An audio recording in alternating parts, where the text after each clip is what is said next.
नमस्कार विद्यार्थी मित्रों, रांदल विद्यालय में आपનું સ્વાગત છે।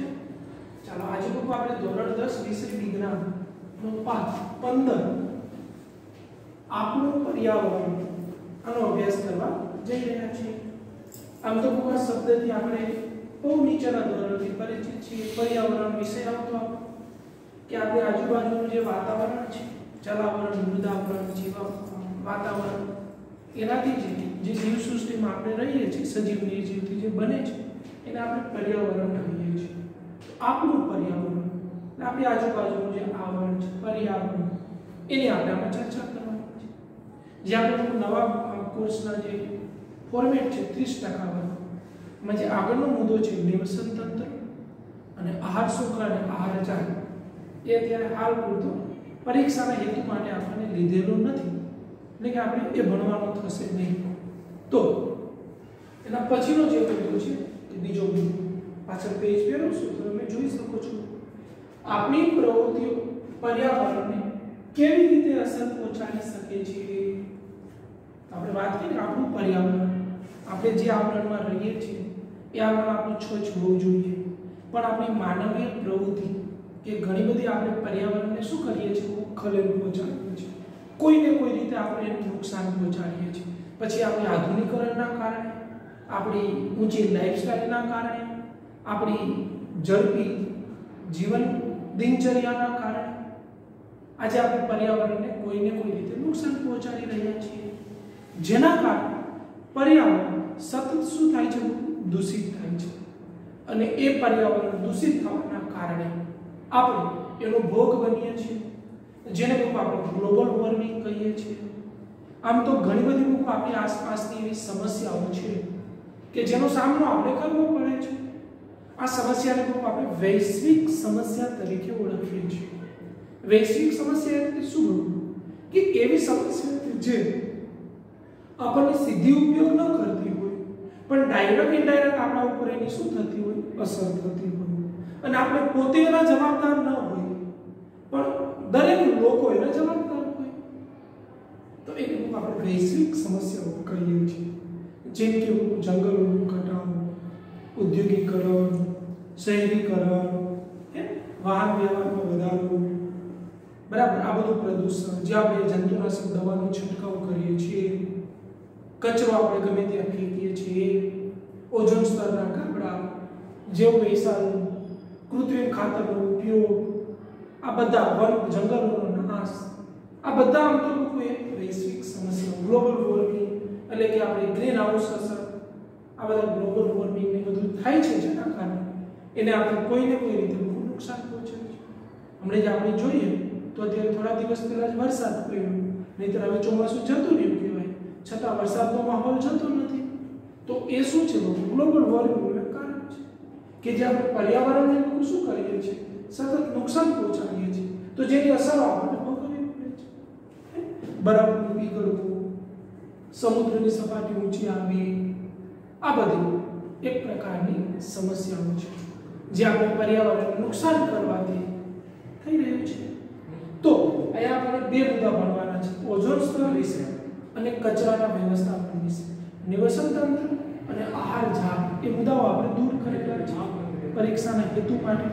તો એની અંદર આપણું પર્યાવરણમાં જે નિવસન તંત્ર છે એ ભૌતિક અને આ સજીવોથી બનેલું રચનાત્મક અને તંત્રને આપણે નિવસન તંત્ર કહેતા।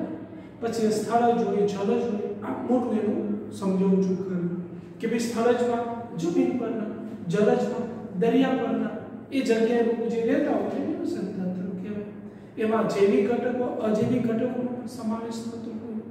એનાથી આગળ લોકો આપણે ખોરાક માટે એકબીજા ઉપર આધાર રાખી આહાર શૃંખલા, જેને આપણે ખોરાક માટે એકબીજા ઉપર આધાર રાખી જાળ રચના આહાર શૃંખલા કહેવાય, જેમાં જુદા જુદા પોષક સ્તર આવે, પ્રથમ, દ્વિતીય, તૃતીય, તૃણાહારી, માંસાહારી, ઉત્પાદકો, ઉપભોગ્યો, આ બધા શબ્દોથી આપણે પરિચિત થવું જોઈએ।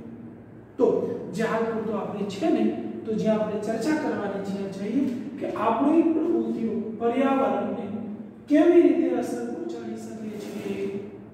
તો જો આપણી પ્રવૃત્તિ બહુ બેફામ હોય, આપણે નુકસાન કરતા હોય, તો પર્યાવરણમાં કોઈને કોઈ ખલેલ ઉત્પન્ન થશે, વિક્ષેપણ ઉત્પન્ન થશે, અને જેના કારણે કોઈને કોઈ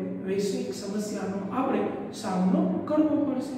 તો જોઈએ આપણે બધા પર્યાવરણના અંતર્ભાગ સ્વરૂપે છીએ, એટલે કે પર્યાવરણની અંદર આપણે બધા રહેવાવાળા છીએ, પર્યાવરણની બહાર તો આપણે રહેતા નથી। એટલે પર્યાવરણને થતું પરિવર્તન આપણને શું કરે છે?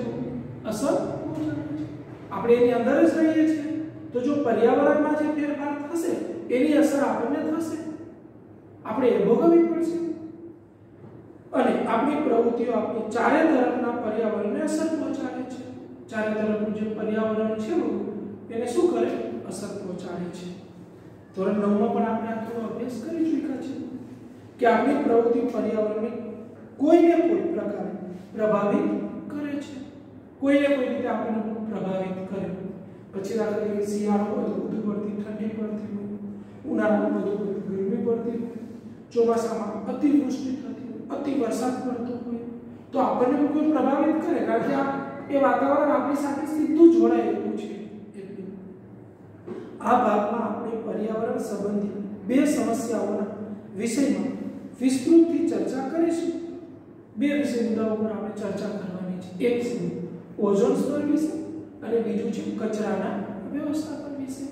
બીજી ઘણી બધી એવી સમસ્યાઓ છે, બરાબર છે, આપણે વૈશ્વિક સમસ્યા કોઈ નહીં બધી ગણી શકાય, પરંતુ આપણો જે પાઠ છે જેમાં જે મુદ્દાનો અભ્યાસ કરવાનો છે એ બે મુદ્દા છે। એક ઓઝોન સ્તરનું વિઘટન અને બીજું કચરાનું વ્યવસ્થાપન। તેવાનો પહેલો મુદ્દો આપણે સમજીએ છીએ ઓઝોન સ્તર અને તે કેવી રીતે વિઘટન પામે છે।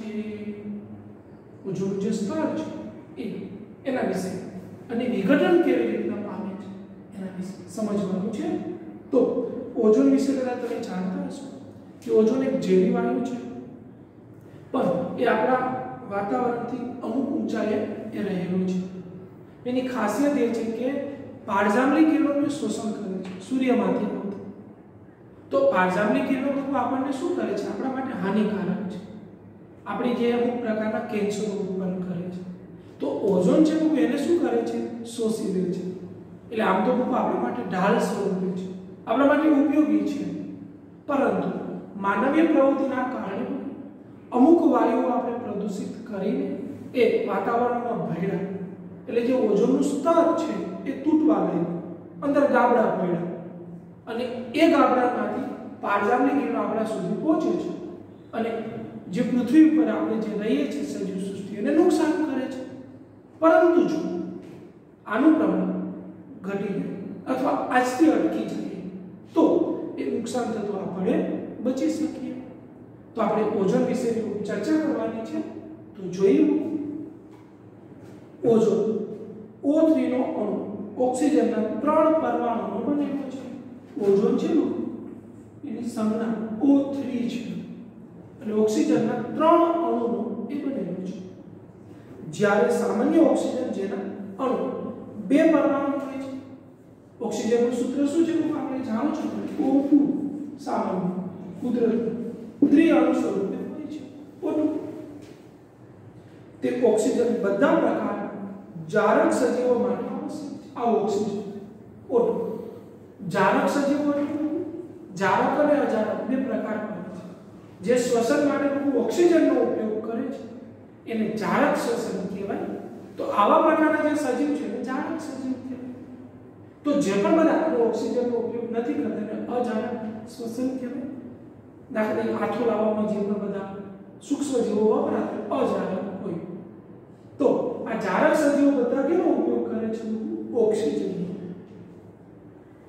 ઓઝોન એક ઘાતક વિષ છે, ઝેર છે, પરંતુ વાતાવરણના ઉપરી સ્તરમાં ઓઝોન એક આવશ્યક કાર્ય સંપાદિત કરે છે। ઝેર છે, પરંતુ વાતાવરણની અમુક ઊંચાઈ પર એક કાર્ય કરે છે જે સારું છે। તે સૂર્યમાંથી આવતા પારજાંબલી વિકિરણોને પારજાંબલી વિકિરણોથી પૃથ્વીને શું કરે છે? રક્ષણ કરે છે, પૃથ્વીનું રક્ષણ કરે છે, આપણે માનવીનું રક્ષણ કરે છે। આ પારજાંબલી વિકિરણ સજીવો માટે અત્યંત હાનિકારક છે। જો આ વિકિરણો આપણા સુધી પહોંચે તો આપણને મોટું નુકસાન કરી શકે છે। ઉદાહરણ તરીકે માનવ ત્વચાનું કેન્સર ઉત્પન્ન કરી શકે છે। આપણા ઉપર પડેલો તો આ ચામડીનું જે છે કેન્સર થઈ શકે છે, એટલે કે બહુ હાનિકારક છે। તો વાતાવરણના ઉચ્ચ સ્તર પર પારજામની વિકિરણની અસરથી ઓક્સિજન એટલે કે O2 અણુઓથી ઓઝોન બને છે। ઉચ્ચ ઉર્જાવાળા પારજામની વિકિરણ ઓક્સિજન અણુનું વિખંડન કરી સ્વતંત્ર ઓક્સિજન પરમાણુ બનાવે છે। આ યુવી વિકિરણો છે વાતાવરણમાં ઓક્સિજનના અણુનું વિખંડન કરે છે। અણુ શબ્દ બોલ્યો, વિખંડન કરીને શું બનાવે છે? પરમાણુ। એક એક O બન્યા પરમાણુ, આ રીતે વિખંડન કરે છે યુવી કિરણો। હવે શું કરે છે? ઓક્સિજનના સ્વતંત્ર પરમાણુ એટલે કે O પરમાણુ, ઓક્સિજનના સ્વતંત્ર પરમાણુ ઓક્સિજન અણુ સાથે સંયોજાય છે। આ પરમાણુ છે પાછું વાતાવરણમાં જે ઓક્સિજનનો અણુ હોય એની સાથે શું થાય છે? સંયોજાય છે અને પાછું O3 બની જાય છે એટલે કે ઓઝોન બની જાય છે। સમીકરણ અને આવી રીતના સમીકરણ દર્શાવી શકાય છે। આ સંયોજક આપણે ઓક્સિજન ઓઝોન બનવાનું રાસાયણિક પ્રક્રિયા। હવે 1980 માં વાતાવરણમાં ઓઝોનની માત્રામાં ઝડપથી ઘટાડો થઈ રહ્યો હતો, એટલે કે એના જે અણુઓ છે તૂટીને ઓછા થતા હતા। ક્લોરોફ્લોરોકાર્બન એટલે કે CFC ક્લોરોફ્લોરોકાર્બન્સ હેતુલક્ષી પૂછાઈ શકે। CFC નું પૂરું નામ ક્લોરોફ્લોરોકાર્બન્સ જેવા માનવ સંશ્લેષિત રસાયણને તેના મુખ્ય પરિબળ ગણવામાં આવે છે। તેનો ઉપયોગ રેફ્રિજરેટર અને અગ્નિશામક માટે થાય છે। આ જે વાયુ છે CFC ક્લોરોફ્લોરોકાર્બન્સ નો ઉપયોગ આપણે ઘરે ફ્રીજ તો અગ્નિશામક એમાં થાય છે। પરંતુ 1987 માં સંયુક્ત રાષ્ટ્ર પર્યાવરણ કાર્યક્રમમાં UNEP United National Environment Programme સર્વાનુમતે નક્કી થયું કે આજથી આપણે આ CFC વાયુનો ઉપયોગ શું કરશું? બંધ કરીશું, જેથી ઓઝોન સ્તર છે એને નુકસાન થતું શું કરી શકે? અટકી શકાય। તો એ પણ પૂછાઈ શકે UNEP નું પૂરું નામ જણાવો। કઈ સાલમાં એના ઉપર રોક લગાવવામાં આવ્યો? આ પણ પૂછાઈ શકે। CFC નું ઉત્પાદન 1986 ના સ્તર પર સીમિત રાખવામાં, કે અત્યારે જે ઓઝોન આજે CFC નું ઉત્પાદન છે એટલું જ રાખો, હવે એનાથી વધારે થવા દો નહીં। હવે રેફ્રિજરેટર બનાવતી વિશ્વની પ્રત્યેક કંપનીએ માટે CFC મુક્ત રેફ્રિજરેટર બનાવવું ફરજિયાત કરવામાં આવ્યું છે। એટલે હવે જે આપણે નવા ફ્રીજ લીધું એમાં CFC વાયુ હોતો નથી, કારણ કે એની એક જગ્યાએ રોક લગાવવામાં આવી કે પછીથી હવે આ CFC વાયુ આપણે બંધ કરીશું, તો જેના કારણે શું થાય કે વાતાવરણમાં પ્રદૂષણ ઓછું થાય। તો જે ઓઝોન સ્તર સાથે રાસાયણિક પ્રક્રિયા કરી અને એને તોડે નહીં। હકીકતમાં આ વાયુ ઉપર જાય છે તો એમાં ગાબડા પડે છે, ખાસ કરીને ઉત્તર દક્ષિણ દિશા ઉત્તર દક્ષિણ ધ્રુવમાં મોટા ગાબડા પડ્યા છે, જેના કારણે એને ઓઝોન છિદ્ર પણ કહે છે, કે જેના કારણે પારજામની કિરણો પૃથ્વી સુધી આવે છે અને એની હાનિકારક અસર આપણે શું કરવી પડે છે? ભોગવવી પડે છે। એક ક્લોરીન વાયુ પણ છે, ક્લોરીન વાયુ છે તો એ 1 લાખ અણુનું વિખંડન કરે છે, એટલે એ પણ બહુ નુકસાન કરતો વાયુ છે। એટલે શક્ય હોય ત્યાં સુધી આ વાયુ પર રોક લગાવી અને ઓઝોન સ્તર જે આપણું રક્ષણાત્મક સ્તર છે તેને શું કરી શકાય? બચાવી શકાય। તો આ વાત હતી પ્રદૂષણ વિશે, ઓઝોન સ્તર વિશે અને એના વિઘટન વિશે, કે જેની આપણે હાનિકારક અસર શું ભોગવવી પડશે, જેની આપણે ચર્ચા કરી।